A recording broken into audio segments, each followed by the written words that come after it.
Okay, today we're reviewing square roots, perfect squares, and perfect cubes. The definition of a perfect square is the product of a number times itself.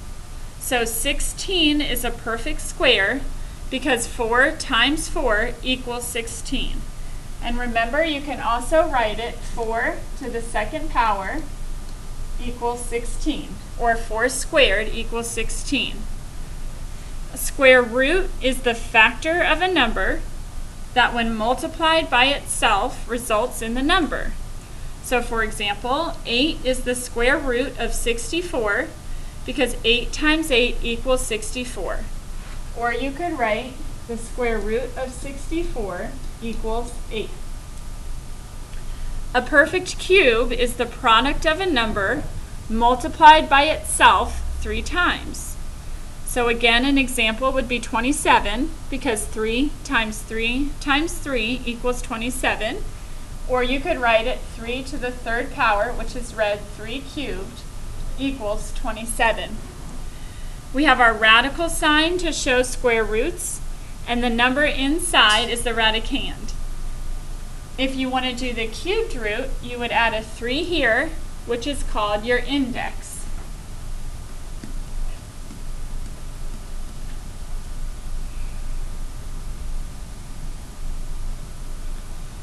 What you're going to do is you're going to list all the perfect squares with factors through 25. So I'm going to get you started on 4, and then you can pause the video and use a calculator to fill in the rest. So our first perfect square is 1 because 1 times 1 equals 1.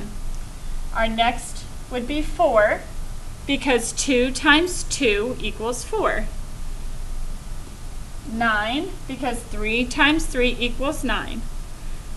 Pause the video, use a calculator, and go through 25 squared and write them down. Now we're going to list all the perfect cubes with factors through 13. So the first is 1 because 1 times 1 times 1 equals 1. Then 8 because 2 times 2 times 2 equals 8. Next would be 27 because 3 times 3 times 3 equals 27. Pause the video again, use a calculator, and go all the way up to 13 times 13 times 13.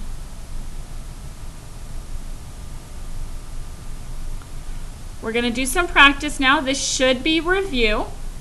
So the square root of 25 equals 5 because 5 times 5 equals 25. The U-try is on the board. Example 2, we would read the opposite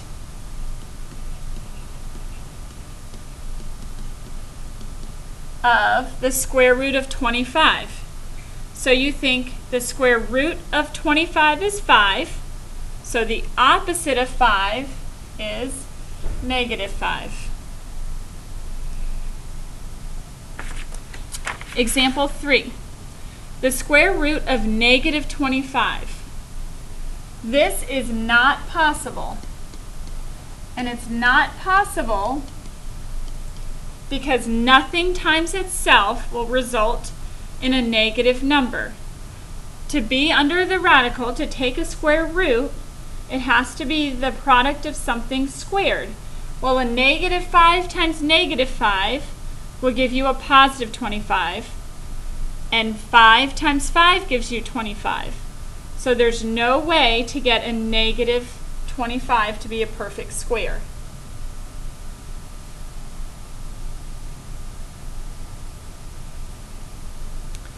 Example 4, we're moving on to cubes. 4 cubed, you would do 4 times 4 times 4, which equals 64. Cubes are a little different than squares. We learned in our last unit that if we did negative 4 squared with the negative 4 in parentheses, you would end up with a positive 16.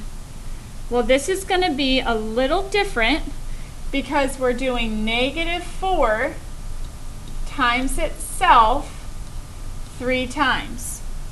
So -4 times -4 is a +16 times -4 gives us a -64. The You Try number 5 is a challenge that we know you can do because we know that you know a negative sign means the opposite of. So when you're doing the You Tries 5 and 6, make sure you're reading it to yourself. Example 6, you would read the cubed root of 27. The cubed root of 27 is 3 because 3 times 3 times 3 is 27. When you're doing problems like this, feel free to use the list you made on the front, and you can keep that in class to refer to during warm-ups and that kind of stuff. Since a negative cubed results in a negative, you can have a negative sign under the cubed root symbol. So the solution to this would be -4, because as we already looked at in example 5, -4 times itself 3 times is -64. Now I want you to go through and do the You Try It's. Make sure you have your lists created and ready to use in class.